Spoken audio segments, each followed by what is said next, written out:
Gate geometrics जो है वो अभी लेटेस्ट होने लगा है, मतलब कि 2 ही साल हुए हैं, पहले कभी नहीं हुआ है। दो 2022 में हुआ है, 2023 में हुआ है। तो आपको प्रीवियस ईयर्स एग्जाम इतने मिलेंगे नहीं इसके, बट आपको जो भी डिटेल्स रहेगी आपको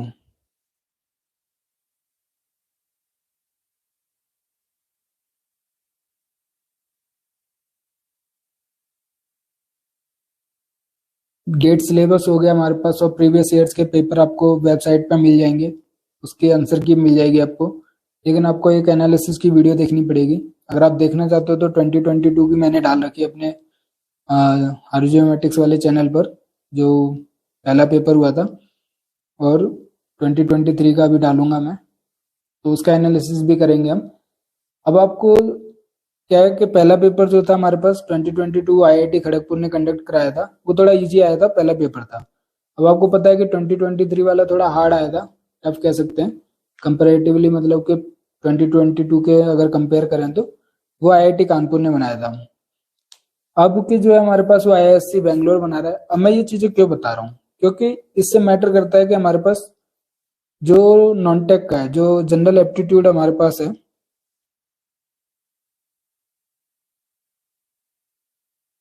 वो हमारे पास हार्ड आएगा इजी आएगा। वो हमारे पास क्या है कि जो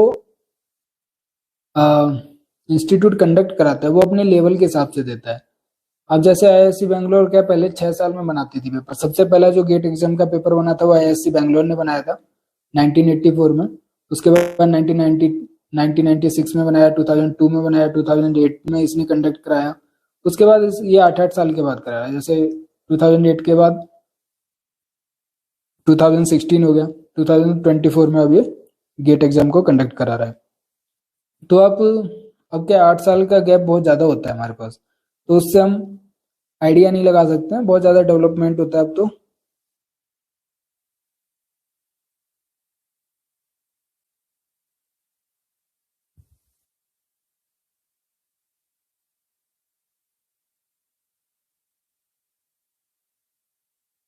तो सबसे पहले हमारे पास जो प्रिपरेशन स्ट्रेटेजी रहनी चाहिए गेट ज्योमेट्रिक 2024 के लिए, अब उसके अंदर क्या क्या चीज़ आती है। सबसे पहले आपको के एग्जाम की डेट पता होनी चाहिए कि कब एग्जाम है। उसके बाद उसका मेन जो फोकस है, जो मेन एक एस्पेक्ट है, वो है कि आपको पैटर्न पता होना चाहिए। क्योंकि ये सिविल इंजीनियरिंग या फिर मैकेनिकल इंजीनियरिंग की तरह इसका पैटर्न नहीं है, जो गेट एग्जाम पेपर होता है इसका एक अलग पैटर्न रहता है ज्योमेट्रिक्स का। तो वो आपको पता रहना चाहिए कि क्या चीज़ है। अगर आप वहां जाके देखते हो तो फिर आपको सरप्राइज मिलेगा, तो आप अच्छी रैंक नहीं ला सकते। तो आपको एक पैटर्न पता होना चाहिए। उसके बाद सिलेबस को अच्छे से पढ़ना है, कि आउट ऑफ सिलेबस नहीं जानना है, क्योंकि इतना टाइम अब तो वैसे भी नहीं बचा है। 6 महीने ऑलरेडी निकल चुके हैं, और मोस्टली 4-5 महीने बचे हैं। उसके अंदर आपको रिवाइज भी करना है, नोट्स भी बनाने हैं, पढ़ने भी हैं, रिवीजन भी करना है, और मॉक टेस्ट भी देना है। साथ के साथ आपको स्ट्रेटेजी बनानी पड़ेगी कि आपका जो भी सिलेबस है वो मोस्टली कवर हो जाए। तो आपके पास इतना टाइम बचा नहीं। ऑलरेडी आप देख सकते हो कि 6 महीने में आपने कितना कवर किया है, और अभी 4 महीने में आपको कितना कवर करना है। उसके बाद आप क्या है, 2 बार इसका पेपर हो चुका है, तो आपको थोड़ी बहुत हेल्प मिलेगी। प्रीवियस ईयर पेपर को एनालिसिस कर सकते हो आप, 2022 में हुआ है, 2023 में हुआ है। और आपको जो आपकी जो स्ट्रेटेजी होनी चाहिए, एक तो पैटर्न पता होना चाहिए गेट का, उसके साथ साथ क्या थ्योरी, और उसके अंदर जो न्यूमेरिकल टॉपिक्स हैं वो कौन से हैं। स्पेलिंग गलत हो गई न्यूमेरिकल की, बट ये न्यूमेरिकल टॉपिक्स, मतलब कि सिलेबस के अंदर देखना है कि आपको किसके ऊपर फोकस करना है, क्योंकि आपको मार्क्स लाने हैं। गेट एग्जाम्स में जो सबसे इम्पोर्टेंट चीज है वो है हमारे पास कि मिस्टेक्स कम से कम करनी है। वो एक ऐसा वर्ड डाल देते हैं, क्वेश्चन को ध्यान से पढ़ना, नहीं तो एक ऐसा वर्ड डाल देते हैं कि आप मतलब कंफ्यूज तो हो ही जाओगे, लेकिन अगर इजी लगेगा तो उसमें कुछ ना कुछ वो ट्रिक खेल लेते हैं, और फिर वो नेगेटिव मार्किंग भी रहती है मोस्टली उन क्वेश्चंस में जिसमें वो ट्रिक खेलते हैं। तो आपका वो मार्क्स तो गया ही गया, उसके साथ साथ नेगेटिव मार्क्स भी मिलेगा आपको। तो वो चीज़ आपको थोड़ा फोकस से ध्यान रखना है। अब आपको वहां जाके सरप्राइज ना मिले, इसलिए आपको मैं आपको सबसे पहले पैटर्न बता देता हूँ कि जो गेट ज्योमेट्रिक्स का पैटर्न रहता है वो क्या रहता है। गेट ज्योमेट्रिक्स का जो पैटर्न रहता है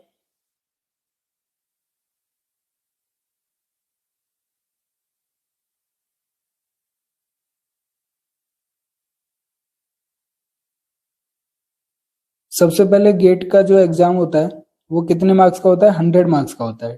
ठीक है, 100 मार्क्स का रहता है, और हमारे पास जो नंबर ऑफ क्वेश्चंस रहते हैं हमारे पास वो डिफरेंट डिफरेंट होते हैं। क्योंकि अगर ज्योमेट्रिक्स का देखा जाए, जैसे हमारे पास नंबर ऑफ क्वेश्चन का टोटल 65 रहते हैं, अगर आप वैसे जानना चाहते हो तो जनरल एप्टीट्यूड के 10 रहते हैं, और हमारे पास 55 जो रहते हैं वो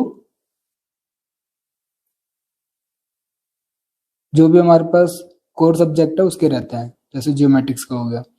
अब हमारे पास जियोमेट्रिक्स का पैटर्न अलग है बाकी सबके मुकाबले में।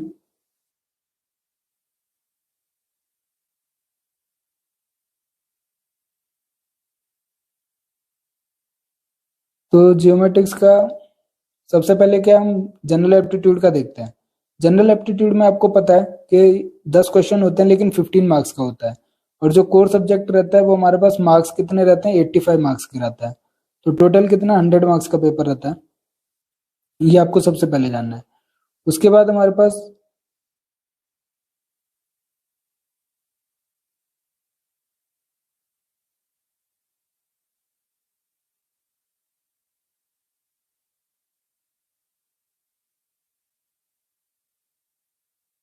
हमारे पास क्या, सबसे पहले जनरल एप्टीट्यूड का देखते हैं। इसमें हमारे पास 1 मार्क्स के क्वेश्चन रहते हैं और 2 मार्क्स के क्वेश्चन रहते हैं। 1 मार्क्स के जनरली 5 क्वेश्चन रहेंगे आपके पास, और 2 मार्क्स के भी 5 क्वेश्चन रहेंगे। तो टोटल ये 10 मार्क्स का रहता है, और ये हमारे पास 5 मार्क्स का रहता है। तो टोटल कितना, 15 मार्क्स का हमारे पास जनरल एप्टीट्यूड आता है आपके पास। और टोटल नंबर ऑफ क्वेश्चन कितने, 10 क्वेश्चन रहते हैं हमारे पास। ठीक है, फिर हमारे पास क्या है, टेक्निकल है। टेक्निकल मान लो हम जियोमेट्रिक्स की बात करते हैं। अब आपको जियोमेट्रिक्स में क्या है, दो चीजें देखने के लिए मिलेंगी, पार्ट ए और पार्ट हमारे पास बी। अब पार्ट ए तो हमारे पास कॉमन पार्ट है। आप अगर सिलेबस देखोगे जियोमेट्रिक्स का तो पार्ट ए हमारे पास कॉमन है, पार्ट बी हमारे पास उसमें ऑप्शंस हैं सेक्शन 1 और सेक्शन 2 के अंदर। सेक्शन 1 जो है हमारे पास वो सर्विंग एंड मैपिंग है, सेक्शन 2 हमारे पास इमेज प्रोसेसिंग एंड एनालिसिस है। अब जो कॉमन पार्ट है ये हमारे पास जनरली आता है 55 मार्क्स का। ठीक है, और इसके अंदर पार्ट बी के अंदर हमारे पास कितना आता है, 30 मार्क्स का आता है। तो टोटल कितना है, 85 मार्क्स का। तो जो कोर सब्जेक्ट है हमारे पास जियोमेट्रिक्स वो 85 मार्क्स का, और जनरल एप्टीट्यूड हमारे पास 15 मार्क्स का रहता है। अब पार्ट ए तो कॉमन है, मीन्स ये सभी बच्चों को करना ही पड़ेगा। लेकिन पार्ट बी के अंदर भी हमारे पास सेक्शन 1 है और सेक्शन 2 है, तो इसमें से आपको ऑप्शन मिलेगा। लेकिन ये क्या है, एक बात याद रखनी है, 50-50% या ऐसा नहीं है कि 8 क्वेश्चन इसके कर लिए, बचे हुए क्वेश्चन उसके कर लिए। आपको एक सेक्शन चूज करना पड़ेगा और उसी को सॉल्व करना है। उसी से मतलब कि सेक्शन 2 या सेक्शन 1, दूसरा सेक्शन आप चूज नहीं कर सकते, आपको एक ही सेक्शन चूज करना है। ठीक है, अब इसके आगे क्या है, ये चीज देख लिया आपने। अब इसका जो ब्रेकअप है, जैसे पार्ट ए मैंने आपको बताया कि 55 मार्क्स का रहता है। 55 मार्क्स में आप देखोगे तो 1 मार्क्स के जो क्वेश्चन रहेंगे वो 17 क्वेश्चन रहते हैं, और जो 2 मार्क्स के क्वेश्चन रहते हैं वो 19 क्वेश्चन रहते हैं। और जो मार्क्स हो गए ये 17 मार्क्स का हो गया, और ये हमारे पास 38 मार्क्स का हो गया। टोटल कितना, 55 मार्क्स का हो जाता है। ठीक है, अब पार्ट बी के अंदर जो रहता है वो भी सिंपल है कि 30 मार्क्स का आपका पेपर आता है। ठीक है, जिसके अंदर हमारे पास 1 मार्क्स के जो क्वेश्चन रहते हैं वो 8 क्वेश्चन रहते हैं, और जो 2 मार्क्स के रहते हैं वो 11 क्वेश्चन रहते हैं। तो ये 8 मार्क्स हो गए, और ये हमारे पास 22। टोटल दोनों मिला के कितना, 30 मार्क्स का पेपर रहता है। तो आपको ये पैटर्न सबसे पहले ध्यान रखना है, और इसी पैटर्न में मतलब कि आपको चूज भी करना पड़ता है कि सेक्शन 1 को आप सॉल्व करोगे या सेक्शन 2 को सॉल्व करोगे। ठीक है, तो आपको मोस्टली पैटर्न याद रखना है। उसके बाद क्या है, आपको टाइप ऑफ क्वेश्चन, कुछ लोगों को तो पता ही नहीं रहता कि गेट में कौन से क्वेश्चंस आते हैं। सबसे पहला आपका जो देखने के लिए मिलता है एमसीक्यू क्वेश्चन रहते हैं। अब एमसीक्यू क्वेश्चन के अंदर मोस्टली क्या नेगेटिव मार्किंग रहती है, और कितनी नेगेटिव मार्किंग रहती है, वो रहती है 1/3। तो 1/3 नेगेटिव मार्किंग बहुत भारी रहती है, बड़ी रहती है। ऐसा नहीं है कि मतलब कि एक 1/3 है तो चलो सारे तुक्के मार देते हैं, सारे क्वेश्चन सॉल्व कर देते हैं, 3 में से एक तो सही हो जाएगा। मतलब कि बहुत ज्यादा हार्ड रहती है 1/3 मार्किंग, देखने में इजी लगती है। अब एमसीक्यू, एमएसक्यू और एनईटी, 3 टाइप के क्वेश्चन आपको गेट में मिलेंगे। एमसीक्यू के अंदर हमारे पास जनरली आप सिंबल देखोगे,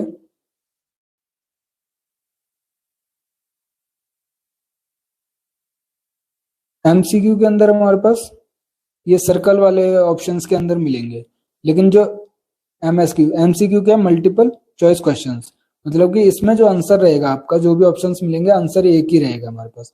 और जो अभी नया 2-3 साल से जुड़ा हुआ है हमारे पास एमएसक्यू, मल्टीपल सेलेक्ट क्वेश्चंस, इसके अंदर जो ऑप्शंस के अंदर जो आपका आंसर रहेगा वो एक या एक से ज्यादा हो सकता है, चारों सही हो, तो वो चीज रहती है एमएसक्यू का। इसके जो ऑप्शंस आपको दिखेंगे वो रेक्टेंगुलर या हमारे पास स्क्वायर शेप का दिखेगा ऑप्शंस के आगे। उसके बाद जो है हमारे पास वो थर्ड टाइप के आपको क्वेश्चंस मिलेंगे एनईटी। अब आपको याद क्या रखना है, एनईटी तो सिंपल है कि आपको फिल इन द ब्लैंक्स रहेगा और उसमें, बट आपको ध्यान रखना है कि अगर नेगेटिव आपका आंसर है तो आप नेगेटिव उसमें डाल सकते हो, पॉइंट में है, कितने इंटीजर में डालना है, पॉइंट में, वो सब आपको उस क्वेश्चन में मिलता है, तो आपको ध्यान रखना है। एनईटी का जो आंसर मिलता है जनरली वो एक रेंज फॉर्म में मिलता है कि इतने से इतना, हो सकता है कभी कभी कि एग्जैक्ट वैल्यू भी मिलती है, वो डिपेंड करता है कि टाइप ऑफ क्वेश्चन कौन सा है, किस टाइप से, मतलब कि इजी हार्ड है या फिर किसका कितना वेरी कर सकता है, वो गेट वाले जानते हैं। तो एनईटी में हमारे पास क्या है, और एमएसक्यू के अंदर नो नेगेटिव मार्किंग है, नेगेटिव मार्किंग मतलब होती ही नहीं है, ठीक है। तो आपको ये क्वेश्चन छोड़ने ही नहीं है पेपर में, अगर आपको आते हैं तो ठीक है, अच्छी बात है, अगर आपको नहीं भी आते हैं तो भी आपको करना है, मतलब कि इसमें नेगेटिव मार्किंग है ही नहीं। अगर आपको बिल्कुल भी नहीं आता तो भी आपको ये कुछ ना कुछ तुक्का मारना है, क्या पता एक दो सही हो जाए। और जो एमएसक्यू एमसीक्यू है जनरली इसमें नेगेटिव मार्किंग रहती है, और अगर वो मार्क्स का क्वेश्चन, मतलब कि जो क्वेश्चन है अगर उसका 1 मार्क्स का है तो आपका क्या है, नेगेटिव मार्किंग 1/3 रहेगी, मतलब कि 0.33 आपका कटेगा। 1 मार्क्स तो जाएगा ही जाएगा, साथ के साथ 0.33 भी जाएगा। अगर आपका 2 मार्क्स का क्वेश्चन है वो, तो उसका 1/3 मतलब कि 2/3, 2/3 कितना होता है, 0.67 मान लीजिए, तो 0.67 आपका नेगेटिव मार्क्स रहेगा, तो 2 मार्क्स तो जाएगा ही जाएगा, साथ के साथ 0.67 आपको नेगेटिव मिलेगा, तो माइनस का 2.67 आपका मार्क्स रिड्यूस होता है।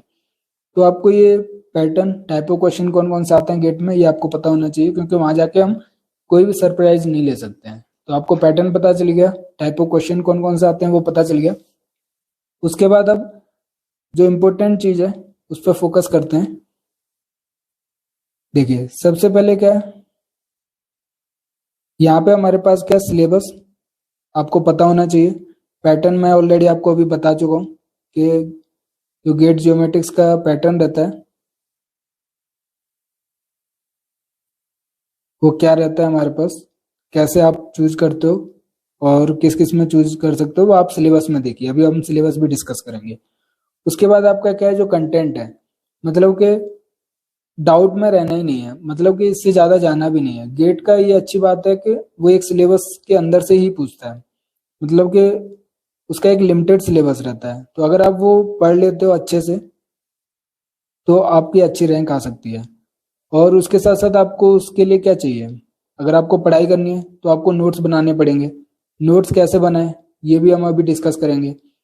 उससे related quizzes, revision, mock test, और मेनली जो है वो टाइम मैनेजमेंट, ये भी इम्पोर्टेंट है। ये लोग क्या माइंड में प्रिपेयर होके जाते ही नहीं है एग्जाम देने के लिए। अगर आप एग्जाम देने पेपर जो भी गेट का होता है उसका, अगर आप ऐसे ही चले जाओगे, मतलब कि कोई स्ट्रेटेजी नहीं बनाओगे कि वहां जाके करना कैसे है, कौन से क्वेश्चंस पहले करने हैं और कितने पहले करने हैं, तो कितने तुक्के मारने, कितने नहीं मारने, तो वो मैंने अभी पैटर्न में भी बताया कि अगर आपका नेगेटिव मार्किंग नहीं है तो आपको सारे क्वेश्चन करने हैं। अगर आपका एमसीक्यू है और उसमें नेगेटिव मार्किंग है, अगर आपने दो ऑप्शंस को एलिमिनेट कर दिया है, ठीक है, अब आपको दो ऑप्शंस में डाउट है तो आप उसको करके आइए। मैं तो यही सजेस्ट करूंगा कि आपको करके आना है वो क्वेश्चन, कि हो सकता है 50-50% आपका ठीक भी हो जाए, क्योंकि अगर रैंक अच्छी लानी है तो आपको क्वेश्चंस करने ही पड़ेंगे। अब क्या है हमारे पास टाइम मैनेजमेंट, जैसे कि अगर मैं अपना बताऊं, क्योंकि मैंने आपको पैटर्न तो बता ही दिया है कि कितने क्वेश्चन 2 मार्क्स के आते हैं, कितने क्वेश्चन 1 मार्क्स के आते हैं, न्यूमेरिकल्स भी आते हैं हमारे पास और एमएसक्यूज भी आते हैं। तो क्या है, अगर आप एक सीरीज वाइज चल रहे हो, मान लीजिए आपने फर्स्ट क्वेश्चन उठाया और उसके बाद टोटल 65 क्वेश्चन तक कंटिन्यूसली करते जा रहे हो, अब आपको भी ध्यान रखनी है कि 100 मार्क्स का जो पेपर होता है, जो क्वेश्चन होते हैं 65 मार्क्स, तो उसके अंदर क्या है, आपको टोटल 3 घंटे का पेपर होता है, ठीक है। अब इसमें आपको ये चीज भी पता होनी चाहिए, अभी हम डिस्कस करेंगे ये सब, बट मैं जो आपको मोटी मोटी चीज बता रहा हूँ अभी, टाइम मैनेजमेंट कैसे करना है वो चीज बता रहा हूँ मैं आपको। आपको क्या है, कंटिन्यूसली चलते जाओगे तो एक टाइम पे बोर होने जाता है, 1 घंटे तक आपका माइंड थोड़ा ठीक रहता है, उसके बाद आप सैचुरेट होने लग जाते हो। अगर आप सैचुरेट हो रहे हो तो आप क्या चेंज कर दो, मतलब कि 2 मार्क्स के क्वेश्चन करने लग जाओ, 8-10 को करो। अगर आप फिर से फिर मतलब कि आप सैचुरेट हो जाते हो, क्योंकि होता है 3 घंटे बहुत ज्यादा होता है, और ऐसा नहीं है कि बहुत ज्यादा होता है। अगर आप गेट का पेपर देखोगे तो 3 घंटे के अंदर ही आप अगर सारे क्वेश्चन सॉल्व कर पा रहे हो, आपको सारे क्वेश्चन आते हैं, तो वो 3 घंटे ही लेंगे। ज्यादा से ज्यादा क्या है, 2 घंटे 40 मिनट, 2 घंटे 45 मिनट लेते हैं। लोगों को लगता है 3 घंटे बहुत ज्यादा है, ऐसा नहीं है। अगर आपको पूरा पेपर करना है, अच्छे से रैंक लानी है, तो आपको 3 घंटे अनफ टाइम है। बट आपको स्ट्रेटेजी बना के जानी पड़ेगी, दिमाग में प्लान बना के जाना पड़ेगा कि कौन से क्वेश्चन पहले करने हैं। समझ रहे हो ना आप, कि अगर आप 1 क्वेश्चन से लेकर 65 तक कंटिन्यूसली करो तो आप एक टाइम आपका दिमाग क्या बोर हो जाएगा और सैचुरेट हो जाएगा, आप फिर कुछ सोच नहीं पाओगे। और अगर वो हल्का सा भी इजी क्वेश्चन को भी हल्का सा भी घुमा के पूछेगा ना, तो आप नहीं सोच पाओगे और फिर वो आप क्वेश्चन छोड़ दोगे या गलती कर दोगे। तो मेरे कहने का मतलब है, जब भी आपको लगे कि आपका दिमाग क्या सैचुरेट हो रहा है, तो आप चेंज कर दो। अगर आप फर्स्ट से मतलब कि 20 क्वेश्चन किया आपने, स्टार्टिंग में तो जनरली 1 मार्क्स के रहता है, बट मैंने 2023 में देखा था कि वो मतलब के चेंज भी कर दे रहे थे, कभी 1 मार्क्स का आ रहा था, कभी 2 मार्क्स का आ रहा था। तो ये भी हो सकता है, बट मोस्टली क्या है 1 मार्क्स के रहते हैं स्टार्टिंग में, उसके बाद 2 मार्क्स के रहते हैं। तो आप क्या है स्टार्टिंग से करते जा रहे हो, अच्छी बात है, हो रहे हैं क्वेश्चन, क्योंकि 1 मार्क्स के इजी पूछता है वो। अब आप जब सैचुरेट होने लग जाते हो, जब आपको लगे कि नहीं यार ये क्वेश्चन नहीं हो रहा, लगातार 2-3 क्वेश्चन आपसे नहीं हो रहे हैं, तो आप क्या स्ट्रेटेजी को चेंज कर दो। या तो रिवर्स में चल दीजिए, बैक साइड से करते हुए आइए, या फिर आप बीच में से पकड़िए, बीच में से 8-10 क्वेश्चन कीजिए। मैं ऐसे ही करता हूँ, इसलिए मैं अपना थोड़ा एक्सपीरियंस शेयर कर रहा हूँ, क्योंकि इससे क्या आपका दिमाग सैचुरेट नहीं होता है और आप हर टाइम एक्टिव रहते हो। और जो भी अगर वो थोड़ा घुमाने की कोशिश करता है तो आप वो चीज पकड़ लेते हो।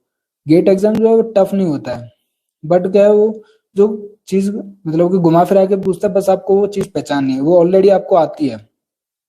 ठीक है,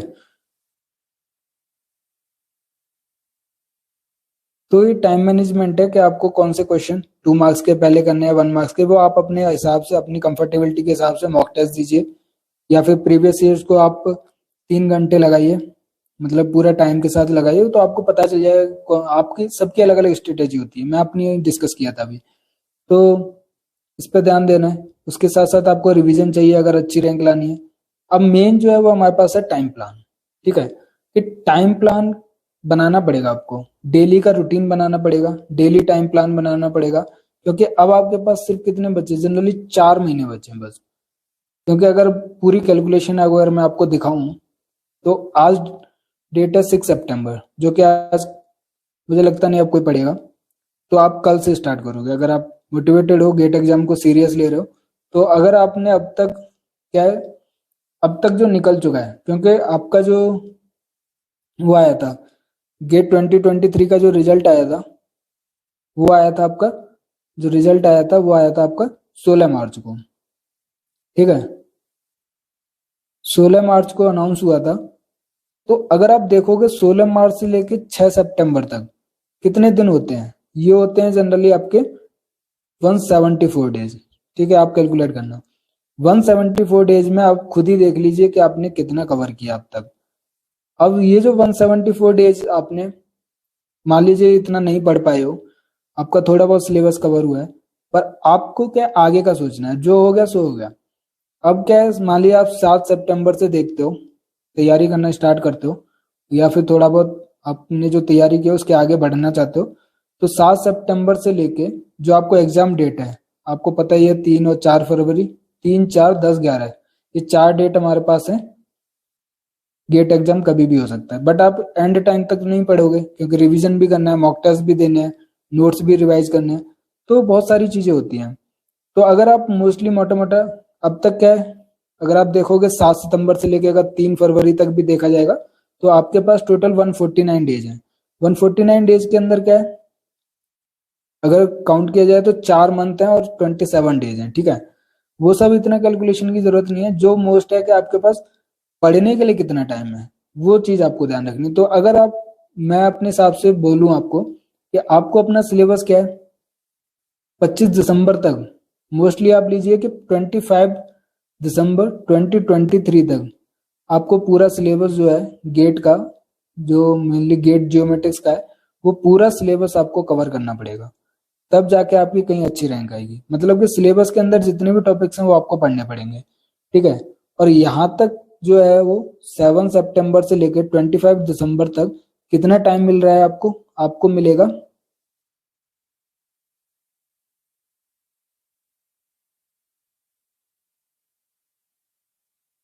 यहाँ पे आपको टोटल जो टाइम मिलेगा वो 110 डेज मिलेंगे, ठीक है। अब मतलब कि कहने का है कि अगर आप सीरियस हो गेट एग्जाम के लिए तो आपके पास सिर्फ कितने दिन बचे हैं?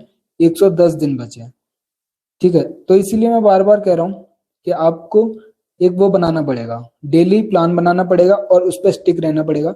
मतलब कि ये नहीं कि प्लान बना दिया और ऐसे ही छोड़ दिया, उसको करना ही पड़ेगा, चाहे कैसे भी करो, चाहे रात के 12 बजे तक करो, कैसे भी करो, आपको दिन में पढ़ाई करनी ही पड़ेगी। अभी तो आपको क्या सिलेबस देख के ऐसे लग रहा होगा कि आराम से हो जाएगा, बट आप जब करने बैठोगे तो आपको अपन पता चल जाएगा कि कितना मुश्किल है ये। बट आप नहीं करोगे तो मुश्किल है, अगर करने लग जाओगे तो आपके लिए कोई मुश्किल नहीं है। तो मैंने आपको स्ट्रेटेजी बताई है कि आपके पास टोटल अभी कितना है? 25 दिसंबर तक 110 दिन है, और 110 दिन में आपको पूरा सिलेबस पढ़ना है, क्योंकि मुझे पता है अब तक इतना ज्यादा नहीं पढ़ा होगा आपने। उसके साथ साथ क्या है, तो टाइम प्लान आपको बनाना पड़ेगा, क्योंकि जो भी अच्छे से सीरियस होकर तैयारी करता है वो अपना टाइम प्लान जरूर बनाता है, डेली प्लान बनाता है, फिर मंथली, वीकली, हर एक प्लान बनाता है। तो अब आपको अच्छे से बनाना पड़ेगा, क्योंकि सिलेबस काफी ज्यादा रह चुका है, 4 महीने बचे हमारे पास, और फिर उसके बाद 20-25 दिन या एक महीना मान लीजिए वो रिवीजन करना ही पड़ेगा आपको। क्योंकि 4 महीने आप पढ़ते जाओगे और रिवीजन नहीं करोगे तो फिर वो थोड़ा मुश्किल हो जाएगा। गेट मतलब आप जब एग्जाम देने जाओगे तो फिर नहीं हो पाता है वो। उसके साथ साथ क्या है, जो अच्छी चीज है हमारी, कि 2 बार पेपर हो चुका है। एक तो 2022 में हुआ था, जो पहली बार हुआ था, उसके बाद जो माना जाता है कि थोड़ा इजी हुआ था, मतलब कि इतना टफ नहीं था, लोगों के मार्क्स ज्यादा आए थे, रैंक ज्यादा ही आई थी, मतलब के रैंक भी ज्यादा आई थी, मार्क्स भी ज्यादा आए थे। बट गेट 2023 थोड़ा टफ आया था, और इसके अंदर क्या है, मार्क्स कम होने पर भी रैंक अच्छी आई थी। तो इसलिए हम कंपेरेटिवली मानते हैं कि गेट 23 थोड़ा टफ आया था। तो अब क्या है, इन दोनों एग्जाम्स को आप प्रीवियस ईयर्स का एनालिसिस कर सकते हो। उससे एक बेसिक आइडिया मिल जाएगा कि आपको जनरल एप्टीट्यूड में कैसे क्वेश्चंस देखने के लिए मिलेंगे, और जो भी हमारे पास दूसरा है, जो भी आपका टेक्निकल सब्जेक्ट है जियोमेट्रिक्स, उसके अंदर आपको किस टाइप के क्वेश्चन देखने के लिए मिल सकता है। देखो 100% तो बिल्कुल नहीं मिलेगा, क्योंकि गेट का ये होता है कि वो कुछ क्वेश्चन इजी बनाता है, कुछ क्वेश्चन मीडियम बनाता है, कुछ क्वेश्चन काफी टफ बनाता है। लेकिन रैंक लाने के लिए क्या है कि आपको हर टाइप के क्वेश्चन करने पड़ेंगे, ठीक है। अब हमारे पास क्या है, ये जो इम्पोर्टेंट टॉपिक है ये कोई ध्यान नहीं देता है, बट ये इम्पोर्टेंट है। जब आप सिलेबस देखोगे, आपको अपनी स्ट्रेटेजी बनानी है, ठीक है, क्योंकि तैयारी आपको करनी है, मुझे नहीं करनी है। हर कोई बच्चा अपनी अपनी अलग तैयारी करता है, तो आपको अपने हिसाब से प्लान बनाना है, आप किस चीज में कंफर्टेबल हो, थ्योरी में हो या न्यूमेरिकल में हो। अब सिलेबस पूरा पड़ा है आपके पास, आपको थ्योरी भी पढ़नी है, न्यूमेरिकल भी पढ़ना है।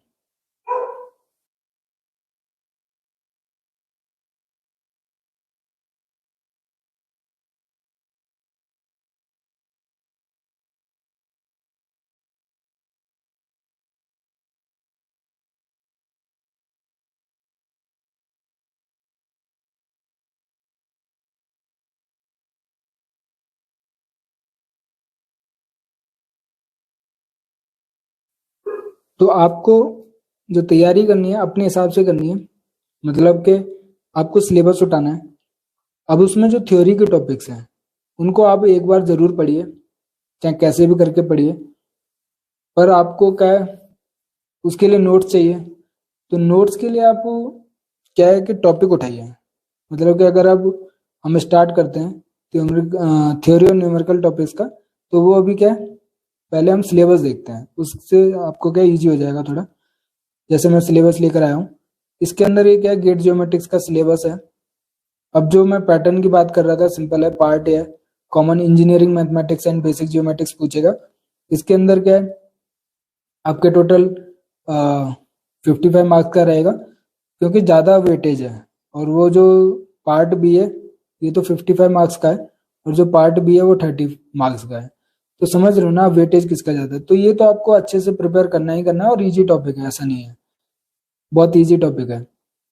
अब क्या है, इसके अंदर आप सिलेबस पढ़ोगे, सिलेबस उठाना है सबसे पहले, और अपनी स्ट्रेटेजी बनानी है, डेली की स्ट्रेटेजी बनानी है। टोटल 110 दिन रह गए हमारे पास।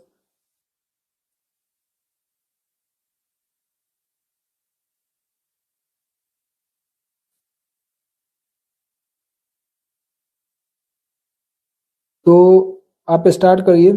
जैसे कि आप पढ़ोगे इंजीनियरिंग मैथमेटिक्स के अंदर जो भी टॉपिक्स हैं, जैसे सर्विंग मेजरमेंट, तो आप ये देखोगे रिमोट सेंसिंग है, जीएनएसएस है, जीआईएस है। तो मैं तो यही कहूंगा कि ये जो मोस्टली इनमें 90% तक आपको क्या थ्योरी मिलेगी, ठीक है। तो आप क्या मेरे नोट्स में से भी पढ़ सकते हो, क्योंकि उससे रिलेटेड बाहर कोई क्वेश्चन नहीं आता है। आप 2022 में या 2023 में देखोगे तो इससे बाहर कोई क्वेश्चन नहीं आता है। आप मेरे नोट्स भी रेफर कर सकते हो। साथ के साथ अगर आप अलग से पढ़ना चाहते हो तो उसमें भी कोई दिक्कत नहीं है, क्योंकि पढ़ना तो है ही। अगर रैंक लानी है तो पढ़ना पड़ेगा। तो उसके लिए क्या है, आप टॉपिक उठाइए। जैसे आपने क्या मोस्ट प्रोबेबल वैल्यू उठाई, अब ये क्या है, सर्वेइंग का एक रिलेटेड टॉपिक है, बट इंजीनियरिंग मैथमेटिक्स के अंदर है। रिग्रेशन एनालिसिस है, कोरिलेशन कोफिशिएंट है, ये सब हमारे पास क्या है, न्यूमेरिकल पार्ट है, ठीक है। तो अब आप किस चीज में कंफर्ट हो वो चीज पहले करो। अब आपके पास 4 महीने बचे हैं, और आपको खुद को क्या है, थोड़ा मोटिवेटेड भी रखना है। मोटिवेटेड तब रहोगे जब आपका सिलेबस कवर होगा। सिलेबस कवर करने के लिए क्या है, जो इजी टॉपिक है, जो आपको लगता है कि हाँ मैं ये जल्दी कवर कर सकता हूँ, और मोस्टली मेरे हिसाब से क्या है, थ्योरी थोड़ी जल्दी इजी कवर हो जाती है। तो आपको क्या थ्योरी कवर करनी है सबसे पहले, उसके बाद न्यूमेरिकल पे जाना। और न्यूमेरिकल पे जाओगे तो उसके लिए आपको रिवीजन प्रैक्टिस की बहुत जरूरत रहेगी, नहीं तो आता हुआ क्वेश्चन भी गेट एग्जाम में गलत हो जाता है। तो मेरा कहने का मतलब है कि सबसे पहले आप क्या, अगर पार्ट ए को कवर कर रहे हो तो ये 3 टॉपिक को पहले कवर करो, मैथमेटिक्स को थोड़ा बाद में कवर करना है, पर करना जरूरी है। अगर आपको रैंक अंडर 10 के अंदर लानी है, टॉप 5 में लानी है, तो आपको पूरा सिलेबस कवर करके जाना पड़ेगा, कुछ भी नहीं छोड़ सकते आप। अब छोड़ सकते हो तो सिर्फ पार्ट बी में या तो सेक्शन 1 को चूज करोगे आप, या सेक्शन 2 को चूज करोगे, क्योंकि इन दोनों में हमारे पास ये क्या और लगा हुआ है। या तो आपको ये पढ़ना पड़ेगा मैप्स, लैंड सर्विंग और एरियल फोटोग्राफी, या फिर आपको data quantization, digital image processing, radiometric and geometric correction, या इमेज एनहेंसमेंट आपको पढ़ना पड़ेगा। Image transformation, image segment and classification. तो आपको जो भी मतलब कि इंटरेस्टेड है, जिस भी टॉपिक में इंटरेस्टेड है, आपको वो कवर करना पड़ेगा। तो मेरे कहने का मतलब है कि आपको सबसे पहले थ्योरी पढ़नी है, उसके बाद न्यूमेरिकल्स पे जाना है। और ये जो टॉपिक्स जैसे मैप्स हो गया, उसके अंदर जैसे टाइप्स ऑफ मैप्स हो गया, एक एक टॉपिक उठाओ, गूगल पे सर्च करो। अगर आपको नहीं मिल रहा है तो आप मेरे नोट्स में पढ़ो, या फिर आपको ये सब मैप शीट नंबरिंग से रिलेटेड अगर आप देखोगे 2022 में शायद बहुत ज्यादा क्वेश्चंस आए थे। 23 में भी इससे रिलेटेड न्यूमेरिकल्स भी आए थे, क्योंकि वो क्या आपको स्केल दे देते हैं, और उस स्केल को और स्पेशल रिजोल्यूशन को, इससे रिलेटेड क्या मैंने आपको क्वेश्चन अपनी वीडियो भी डाल रखी है, और न्यूमेरिकल्स भी स्पेशल रिजोल्यूशन से रिलेटेड करवाए हैं पहले भी, एक वीडियो भी अपलोडेड है, तो आप देख सकते हो। तो ये क्या मिक्स करके क्वेश्चन पूछते हैं। तो मैपशीट नंबरिंग में स्केल का मैटर करता है। फिर आप ये कार्टेशियन, जियोग्राफिकल, इस सब का क्या एक मतलब कौन सी बुक रेफर करनी चाहिए वो सब अलग बात है, बट आप इसको एक एक टॉपिक उठाओ, गूगल पर सर्च करो, उससे रिलेटेड जितनी भी नॉलेज आप उसके नोट्स बनाओ। मैं बता रहा हूँ अच्छी प्रिपरेशन ऐसी होती है, क्योंकि गेट एग्जाम जियोमेट्रिक्स क्या अभी नया नया स्टार्ट हुआ है। मैं भी जब अपने नोट्स बनाता हूँ तो मैं न जाने कहाँ कहाँ से मैं मतलब सेलेक्ट करता हूँ चीजें। कभी कोई सी बुक से उठाता हूँ, कुछ पार्ट किसी बुक से उठाता हूँ, तो एक प्रॉपर एक मतलब मैनर में आपको नहीं मिलेगा अभी। आने वाले पीरियड में मतलब आपको मिल जाएगा, बट अभी क्या है, आपको या तो किसी कोचिंग सेंटर या फिर आप मेरे चैनल को मतलब के फॉलो कर सकते हो, क्योंकि मैं हर एक मतलब कि टॉपिक जो है जियोमेट्रिक सिलेबस का, चाहे सेक्शन 1 हो चाहे सेक्शन 2 हो, हर एक टॉपिक जो है उससे रिलेटेड सारा जो भी मतलब कि रहेगा सारा क्लियर करेंगे, कवर करेंगे, और कोई भी नहीं छूटेगा। क्योंकि हमारे पास अभी 4 महीने आए, 4 महीने में हम चाहें तो बहुत कुछ कर सकते हैं। और वो चीज़ हम करेंगे क्योंकि गेट एग्जाम से पहले हमें रिवीजन भी करना है, मॉक टेस्ट भी करना है और क्विज भी करनी है। और हमारे पास मोटिवेशनल मतलब कि खुद को मोटिवेशनल भी रखना है कि हाँ भाई हमें करना है तो करना है, कुछ सोचना नहीं है, क्योंकि जब तक हम पढ़ेंगे नहीं कोई रैंक नहीं आएगी। ठीक है। तो अगर आप सेक्शन 1 को थोड़ा इंटरेस्टेड हो, मुझे तो लगता है ये थोड़ा इजी रहता है as compare to section 2, but सबका अलग अलग रहता है। कुछ ही ने अपने जो ग्रेजुएशन या पोस्ट ग्रेजुएशन टाइम पे क्या इमेज प्रोसेसिंग एंड एनालिसिस पढ़ा होगा, तो उसमें क्या है ये सारे टॉपिक्स उसको इजी लगेंगे। बट हम क्या सारा कवर करेंगे, ऐसा नहीं है सेक्शन 1 को कवर करेंगे और सेक्शन 2 को छोड़ेंगे, ऐसा कुछ नहीं है। हम कॉमन पार्ट भी और पार्ट ए पार्ट बी दोनों पार्ट को कवर करेंगे, सेक्शन 1 भी सेक्शन। अब इनमें क्या है कि थोड़ा न्यूमेरिकल पार्ट है। न्यूमेरिकल पार्ट में क्या अगर आपको आता है तो फुल मार्क्स मिलते हैं। थ्योरी में आपको चार ऑप्शन मिलेंगे और एमएसक्यू के अंदर तो बहुत ज्यादा दिक्कत होती है कि ये वाला एक ना एक ऐसा ऑप्शन मिलता ही है आपको कि थ्योरी पार्ट में वो थोड़ा कंफ्यूजेबल रहता है। तो मेरे कहने का मतलब है न्यूमेरिकल पार्ट को अच्छे से और ज्यादा वेटेज में कवर करते हो तो गेट एग्जाम में क्या है न्यूमेरिकल भी अच्छा खासा वेटेज रहता है, तो आप मार्क्स अच्छे कंज्यूम कर सकते हो गेट एग्जाम में। तो ये जो पार्ट है हमारे पास वो न्यूमेरिकल पार्ट है मोस्टली, और ये जो इमेज प्रोसेसिंग एंड एनालिसिस वाला है थोड़ा थ्योरी पार्ट है। बट इसके अंदर भी क्या है आप न्यूमेरिकल भी देखोगे, न्यूमेरिकल भी होते हैं इसके अंदर, तो ऐसा कुछ नहीं है। बट मैं कह रहा हूँ कि पार्ट ये तो आपको अच्छे से पढ़ना है, इंजीनियरिंग मैथमेटिक्स आप बाद में कवर कर सकते हो। और जो आपको मोस्ट इंपोर्टेंट है इसमें क्या आपको काई स्क्वायर टेस्ट है, इसको अच्छे से पढ़ना है। कोरिलेशन कोफिशिएंट है, लीस्ट स्क्वायर एडजस्टमेंट है, मतलब कि सारे टॉपिक इंपॉर्टेंट है। ये तो एक लाइन लिख देते हैं बट इसके अंदर की जो चीजें होती है वो बहुत ज्यादा होती हैं। तो आपको मैं एक प्रॉपर वे में भी इसको कवर करूंगा और इससे रिलेटेड क्वेश्चन भी कराऊंगा। आप बस मेरे साथ जुड़े रहिए और गेट एग्जाम की तैयारी करते रहिए, आपकी मैं गारंटी दे रहा हूँ अच्छी रैंक आएगी, क्योंकि हम सारा सिलेबस कवर करेंगे, उससे रिलेटेड न्यूमेरिकल्स भी करेंगे। तो जो भी ये थ्योरी है आप क्या है मैं आपको, जैसे आप मेरे चैनल पे देखोगे 2024 के लिए मैंने ये टॉपिक कवर किया और जीएनएसएस को स्टार्ट किया अभी। ठीक है। और ये क्या थ्योरी पार्ट है, ये तीनों थ्योरी पार्ट हैं, बहुत जल्दी जल्दी कवर हो जाएंगे। अब क्या है मैं इनको बहुत स्पीड ही पढ़ाऊंगा और मतलब कि हर एक चीज को कवर करूंगा जिससे कि गेट एग्जाम बाहर ही ना पूछे। बट हम इसको जल्दी कवर करेंगे। फिर क्या हमारे पास जो बचेगा वो बचेगा इंजीनियरिंग मैथमेटिक्स, उसमें भी 3-4 टॉपिक बहुत इंपॉर्टेंट है, उससे रिलेटेड न्यूमेरिकल्स भी हम करेंगे। और जो सेक्शन 1 है इसके अंदर न्यूमेरिकल पार्ट ज्यादा है। और ये चीज क्या इजी भी अगर इसलिए कह रहा हूँ क्योंकि आपने बीटेक में मोस्टली सर्वेइंग तो पढ़ी होगी और ये सर्वेइंग से रिलेटेड है। आप देखोगे एरियल फोटोग्राफी है, लैंड सर्वेइंग है, और मैप्स आपने अगर उसमें देखा है मतलब कि आपने मास्टर किया है तो उसमें ये मैप्स पढ़ता है, मतलब कि पढ़ाया जाता है। तो ये चीजें आपको सब कवर कराया जाएगा। उसके बाद सेक्शन 2 भी हम फोकस करेंगे। इससे रिलेटेड जो हमारे पास है कुछ बच्चों के डाउट्स रहते हैं। डाउट्स क्या है हमारे पास कि सर हम पढ़ें कहाँ से। अब देखिए ज्योमेट्रिक्स जो है वो नया नया स्टार्ट हुआ है, तो इसकी अभी कोई ऐसी मतलब कि ऑथराइज बुक नहीं है कि हाँ भाई ये पढ़ लोगे तो आप सारा सिलेबस कवर कर लोगे।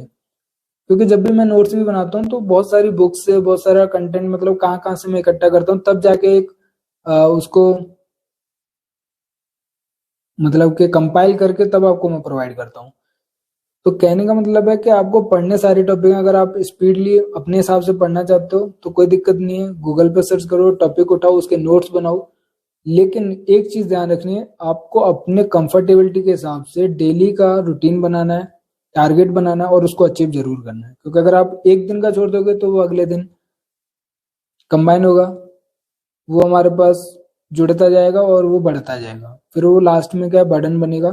तो आपको पढ़ाई चालू करनी है। और हमारे मेरे साथ अगर आप जुड़े रहते हो, आरू ज्योमेट्रिक्स के साथ अगर आप जुड़े रहते हो हमारे चैनल के साथ, तो आपको सारा सिलेबस कवर किया जाएगा, उसके साथ रिवीजन। और जो हमारे पास अगर एक टॉपिक खत्म हो जाता है तो उसका एक मीन्स पूरा रिवीजन का भी एक वीडियो मैं अपलोड करूंगा, आप उसमें भी जुड़ सकते हो मेरे साथ।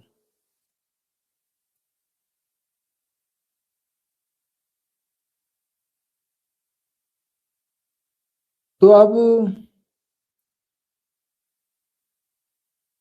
मैंने यहाँ पे जो कवर किया है वो इम्पोर्टेंट टॉपिक्स हैं।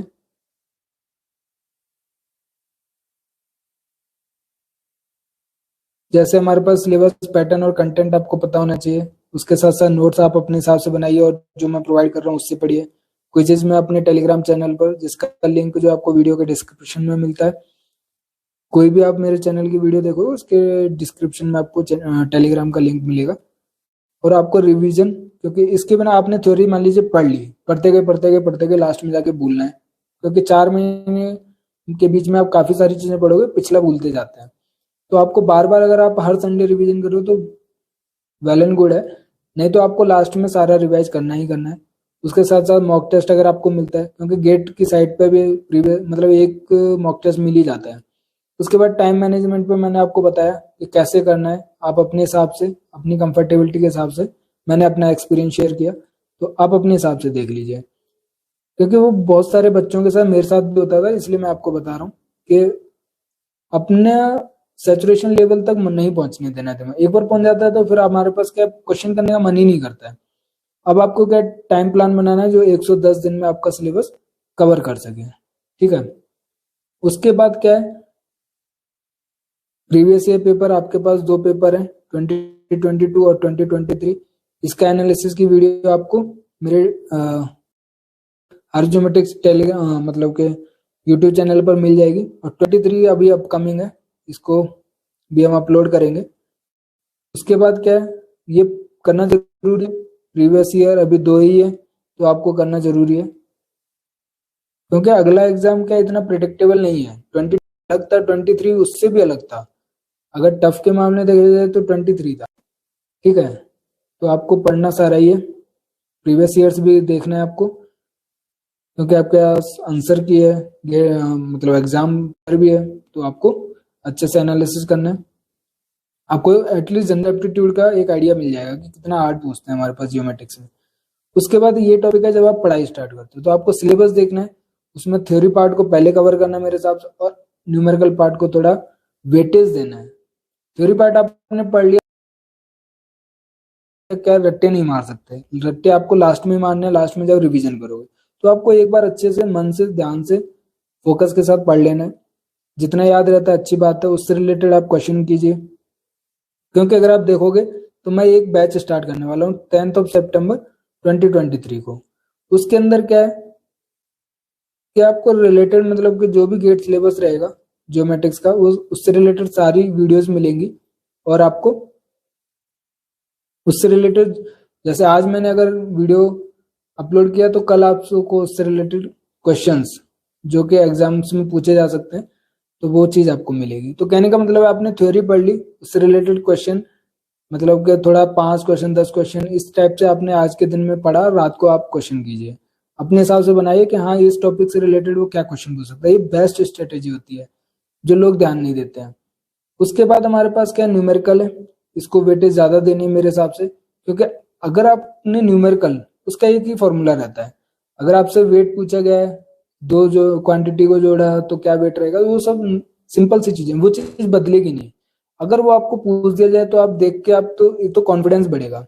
जैसे आप ने वो जो क्वेश्चन किया है उससे रिलेटेड आपको आता है, तो क्योंकि गेट में न्यूमेरिकल भी पूछा जाता है, वो आता है, फिर आपको कॉन्फिडेंस बढ़ेगा कि यार ये मैं कर सकता हूँ, ये मार्क्स तो मेरे सिक्योर हो गए।